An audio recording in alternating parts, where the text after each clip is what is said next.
To be here today to talk about what I believe is the most important topic of our time. The title of my talk, Transhumanism, the Endgame, probably gives away my take on the matter. I'm not going to get into the technical aspects of transhumanism, though I do believe that one of the problems with faith with regards to public understanding of the matter is that it encompasses such a wide range of things. And we've seen some of them, but from genetic engineering, implant technology, artificial intelligence, nanotechnology, all the way to cybernetic prosthetics. Although all of these things fall under the transhumanist label, I think there's a very important distinction to be made between technology that seeks to assist people with a disability in order to regain a normal quality of life, and technology that seeks to transform us entirely. The focus of my talk today will be on the ultimate transhumanist goal, what has been termed by Ray Kurzweil, one of the leaders of the movement, as the singularity. In his book titled The Singularity is Near, When Humans Transcend Biology, he writes, "There will be no distinction post-singularity between human and machine, or between physical and virtual reality." It's very important to understand that transhumanism is simply the transitional stage between humanism and post-humanism. Make no mistake, the final goal is to eradicate humanity as we know it.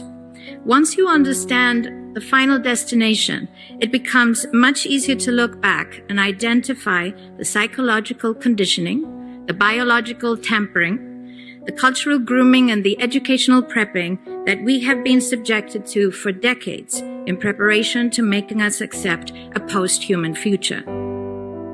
It takes a lot of physical and psychological abuse to get an intelligent species like ours to agree to its own extinction.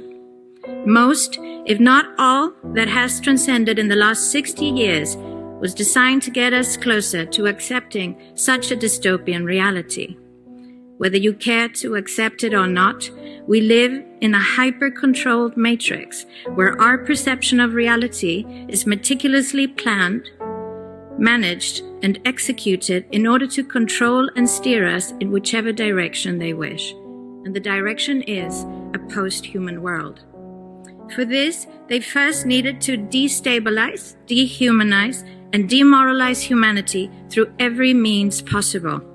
The destruction of the nuclear family, children being indoctrinated by the state, abortion, the eradication of God and spirituality from education, life in megacities and away from nature, toxic food, air and water, social media, replacing real human connection and interaction, engineered financial crisis and taxation, endless wars and massive migration, stress, anxiety, depression, drugs and alcohol, constant fear-mongering, moral relativism as the new religion, and I could go on and on about how humanity has been influenced and forced to move away from all the things that give us strength, security, purpose, and meaning.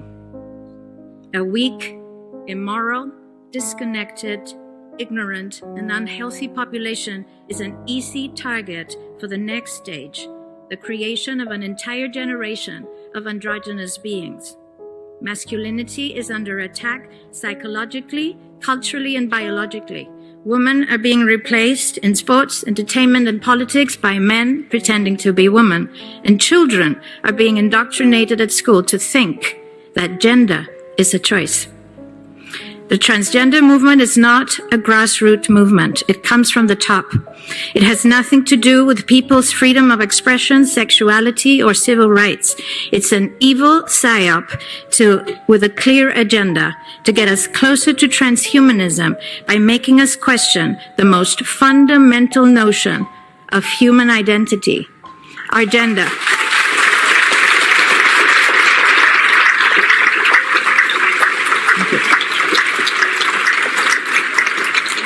If you don't know who you are, if you already identify as a hybrid between a man and a woman, you will be easily convinced to become a hybrid between human and machine.